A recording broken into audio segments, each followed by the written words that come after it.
ఆకాశవాణి వరంగల్ కేంద్రం. సారంగి శ్రవ్య నవల నాటకం ధారావాహిక.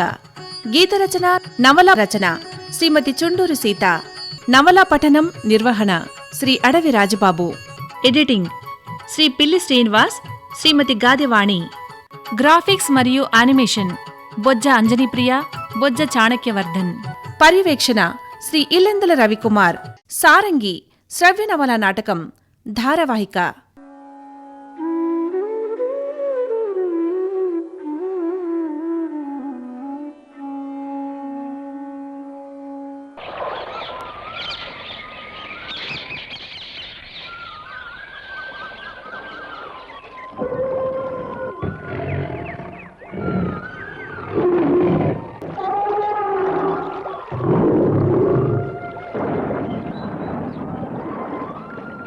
భానోదయ వేళ శీతాకాలపు మంచుతో తడిసి మురిసిపోతోంది ప్రకృతి.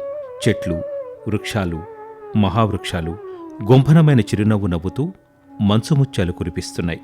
అడవంతా ఆహ్లాదకరంగా ఉంది. చిరుగాలి అల్లరి గీతాలేవో పాడుతూ ఉంది.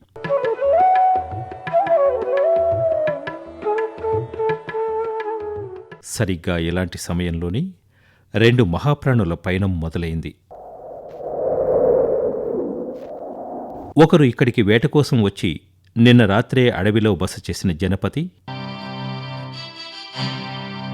రెండోవారు నిద్రలేవగానే ఆకలికి ఆహ్లాదానికి ఓసారి గర్జించి బయలుదేరిన వనపతి. రాజుకి ఆనందపు వేట, మృగరాజుది ఆకలి వేట. వీర శౌర్య పరాక్రమాలతో ముందుకు దూసుకుపోతున్న మహారాజు. ఠీవీ, దర్పం, బలగర్వంతో అడుగులు వేస్తున్న మృగరాజు.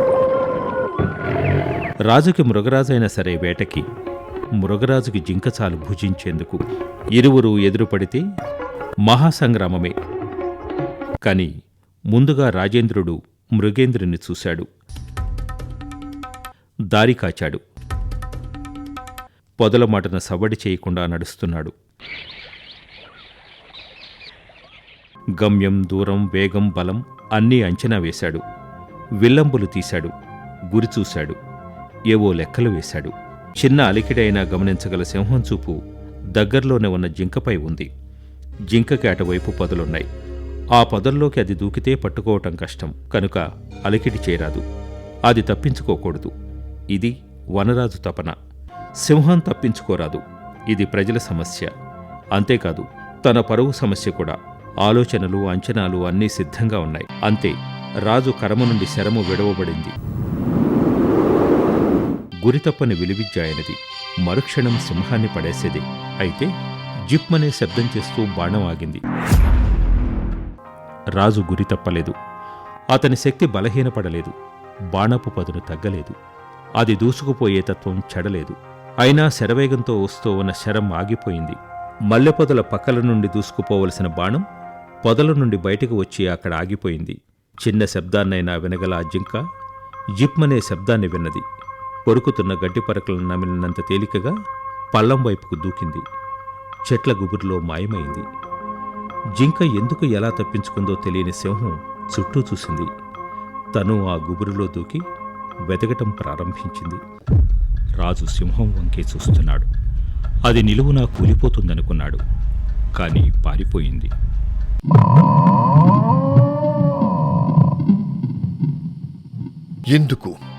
ఎందుకిలా జరిగింది? గురి తప్పిందా? అసంభవం. మరి సింహం ఎలా తప్పించుకుంది? ఏముంది, బాణం తగిలే క్షణం ముందు అది పరిగెత్తుంటుంది. లేదు లేదు లేదు, ఏదో జరిగింది. ఏమిటిది? సరే, ఏమంటావిప్పుడు? వెళ్ళి బాణం ఎక్కడ పడిందో వెతుకు. రాజు వెళ్ళి బాణం ఎక్కడ పడిందో చూడాలని బయలుదేరాడు. అతని మనసులో అవమానం. కొదమసింహంలా నడిచే అలవాటున్న ఆ రాజు మదపటేనుగులా ఊగిపోతూ నడుస్తున్నాడు. మల్లెపొదలకు కొద్ది దూరంలో అతనున్నప్పుడు అతని బాణం, అతను గురిచూసి వదిలిన బాణం తను వదిలిన దిశలో ఆగిపోయి కనిపించింది. కళ్ళు నులుముకుని చూశాడు రాజు. ఇదెలా సంభవం? పొదల మధ్యలో మొలిచిన ఓ నాజూకు చిరువృక్షపు లేత కొమ్మల మధ్య బాణం ఆగిపోయి ఉండడమా? విస్మయపడుతూ అడుగులు వేస్తున్నాడు. కొన్ని అడుగులు వేశాక తిరిగి ఆగిపోయాడు. తన బాణం గాలిలో నడుస్తూ, కాదు ఈదుతూ, కాదు ఎగురుతూ వెడుతోంది. ఇదెలా సాధ్యం? పట్టి చూశాడు. ఈసారి అతనిలో ఆశ్చర్యం అవధులు దాటింది. కారణం, చిరువృక్షపు లేతకొమ్మ తన బాణం పట్టుకుని నడుస్తూ వస్తోంది. అది మల్లెపొదల్లో. ఈసారి రాజు అటుగా పరుగు ప్రారంభించాడు. అతను పొదల దగ్గరికి చేరుకునేసరికి శబ్దం. ఉలికిపడ్డాడు. తను నిల్చుని ఉన్న చోటు నుండి అరడుగు దూరం వెనక్కి జరిగాడు. శబ్దంతో పాటు దూసుకు వస్తోందో హస్తం. ఆ హస్తంలో తన శరం. చిరువృక్షపు లేతకొమ్మగా తాను భావించింది ఓ హస్తం. అదొక స్త్రీ కుడిచెయ్యి. రాజు ఆలోచనలెలా నిశ్శబ్ద తరంగాలై ఉండగానే హస్తం తాలూకు స్త్రీ బయటకు వచ్చింది. ఆమె ఓ అందమైన స్త్రీ కాదు, సౌందర్యరాశి, అప్సరస, అతిలోక సుందరి. క్షణాల్లో రాజు ఆమె చక్కదనానికి ఎన్నో పేర్లు పెట్టుకున్నాడు. 5.5 అడుగులు దాటిన పొడవు గుమ్మపాల మీద మీగడ తరక వంటి రంగు, చీకిరి కళ్ళు, చిన్ని నాసిక, బుజ్జి నుదురు, ఒత్తైన జుట్టు, మరుని ధనువు వంటి కనుబొమ్మలు, పదునైన చూపులు, ఖరీదైన చీరకు అడవి కళల కుట్లు, నగరాలలో లభించే బట్టకి చెట్లపూల రంగుల అద్దకాలు, వాటికి అద్దాలు, మెడలో రకరకాల రీతుల్లో చేసిన తులసీమాలలు, నడుముకి మంచిగంధపు పూసల వడ్డాణం, పట్నపు స్త్రీల సిగ, దానిపై చిత్రపు పూసలు, సిగపై మొగలి రేకులతో చేసిన మొగ్గలు, చేతికి మట్టితో చేసిన అందమైన గాజులు, వాటికి ఆ చివర ఈ చివర గాజు కంకణాలు, కాళ్లకి రాగి కడియాలు, వెండి పట్టాలు. నాగరిక పద్ధతులకి ఆటవిక సంప్రదాయాలకు మధ్య గీసిన గీత మీద పుట్టిన పుడమి పుత్రికలా ఉందామె. ఆమె చీరకట్టు, నుదుటిబొట్టు మాత్రం అడవికన్యలా ఉంది. రాజు తెల్లబోయి చూస్తున్నాడు. నమ్మశక్యం కాని ఆమె ప్రతిభని చూస్తున్నాడో, నవమోహినిలా వెలిగిపోతున్న ఆమె అందాన్ని చూస్తున్నాడో చెప్పటం కష్టం. ఓ నిమిషం దాకా ఆమెనే చూసి అప్పుడు అడిగాడు. ఎవరు నువ్వు? ఆ ప్రశ్న అతను అడుగుతున్నప్పుడు సమాధానాన్ని ఆశించలేదు. రాజులు ఎవరినైనా ప్రశ్నించే మామూలు ప్రశ్న అది. ఇప్పుడు ఆమెని పరిశీలించటం మొదలుపెట్టాడు. మహారాజా, నా పేరు సారంగి. ఆమె చెప్పింది. రంగీ తరంగీ రంగుల సారంగీ, రంగీ తరంగీ రంగుల సారంగీ, మేఘాల చరీలా మెరిసే ఆ జోరు, రాగాలు పలుకుతూ ఆ మాటల తీరు, ఆమెది ఒక వాదన, ఆమదిలో శోధన, ఆ కలకొక సాధన, కలిగిన లలితాంగి ఆమె సారంగి. రంగీ తరంగీ రంగుల సారంగి, రంగీ తరంగీ రంగుల సారంగి. రాజుగారి చూపులు తనని తాకుతున్నాయని, నిలువెల్లా తడుముతున్నాయని ఆమెకి తెలుసు. అయినా రాజుకు ఇవ్వాల్సిన మర్యాదను గురించిన సంస్కారం ఎరుగున్న యువతి గౌరవం ఉట్టిపడేలా నమస్కరించింది. వినయం ఉట్టిపడేలా సమాధానమిచ్చింది. రాజుకి ఆమె సంస్కారం కూడా నచ్చింది. నీవు రాజువనే వినయం, నమస్కరించవలసిన అవసరాన్ని గుర్తించిన వైనం. ఇది ప్రభువు తన నుండి పొందవలసిన గౌరవం.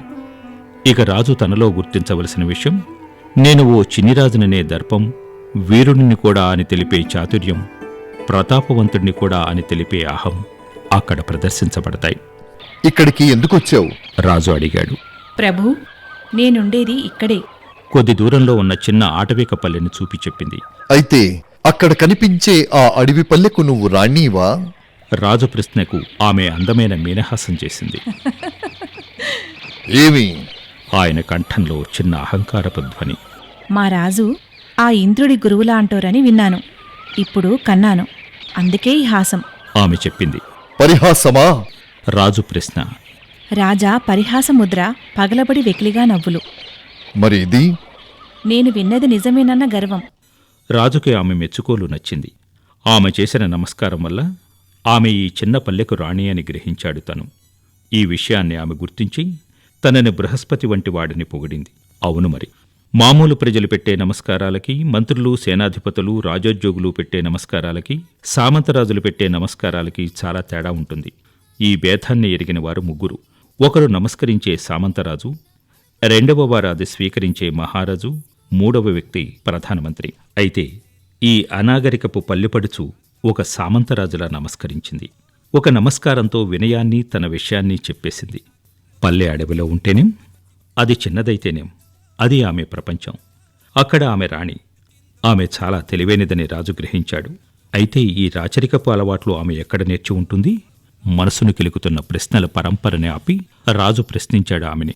నీవు నేరం చేశావని తెలుసా? 1 కాదు 3. మొదటిది తెలుసు, మిగిలినవేమిటో సమయం ఇస్తే ఊహించగలను. ఓ, అంతటి మేధాశక్తి గలదానివైతే ఆ మొదటి నేరం ఎందుకు చేశావని కాక ఎలా చేశావని మేమడిగితే? అడిగాడు. చూద్దాం ఏం జవాబు చెప్తుందో. అభ్యాసం కూసువిద్య మహారాజా. ఆమె సమాధానమిచ్చింది.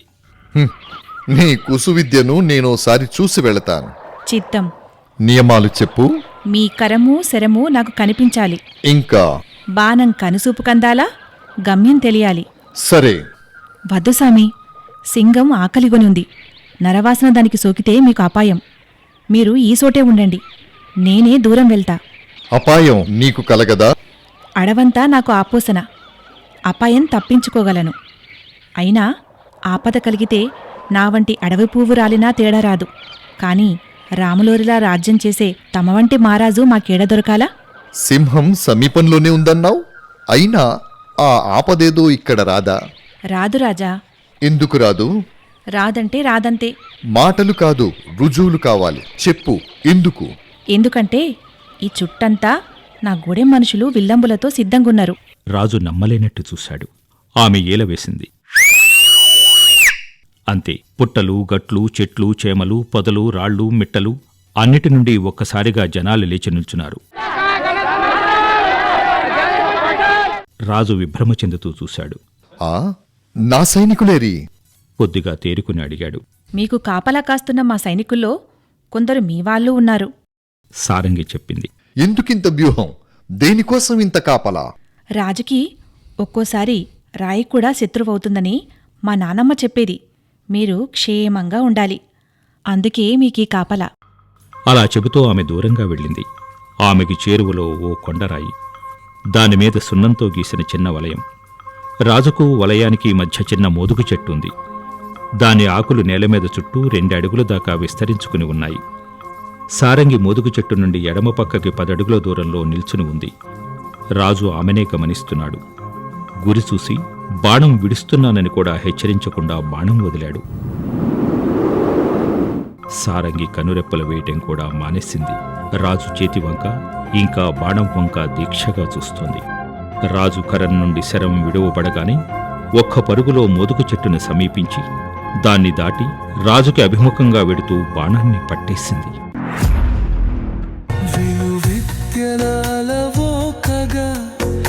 అలలించడు భామిని మాటల మధురాంగి సమయోచిత చదరంగి ఎంగితి అంది లంబుల సారంగి. ఆమె దాన్నలా పట్టగానే గాల్లో దూసుకు వస్తున్న ఆ వింటి నడిమింటి పుల్ల జుక్మని శబ్దం చేస్తూ ఆమె చేతిలో ఆగిపోయింది. జరిగినదంతా చూస్తున్న రాజు నిస్త్రాణగా నిల్చుండిపోయాడు. ఏమీ నైపుణ్యం? ఎలా పట్టగలిగింది? ఏమిటా కిటుకు? ఆమె చెప్పినట్టు ఇది కుసువిద్యేనా? ఇది అభ్యాసం వల్లనే సాధించిందా? అంతవరకు అక్కడ మోదుగు చెట్టుకి దూరంలో నిలబడి ఉందే. బాణం విడిచిన వేగంతో ఆమె చెట్టును దాటి ముందుకు రాగలిగింది. ఇది ఎలా సాధ్యం? నవ్వుతూ తన వైపు వస్తున్న ఆమెని, ఆమె కరాన్ని, శరాన్ని చూస్తూ కళ్ళు తిరిగి రాజు కిందకి పడిపోయాడు.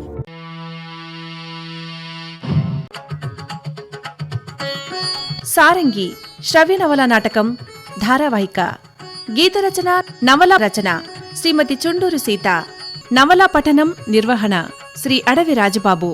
ఎడిటింగ్ శ్రీ పిల్లి శ్రీనివాస్, శ్రీమతి గాదివాణి. గ్రాఫిక్స్ మరియు యానిమేషన్ బొజ్జ అంజనీప్రియ, బొజ్జ చాణక్యవర్ధన్. పర్యవేక్షణ శ్రీ ఇల్లెందుల రవికుమార్.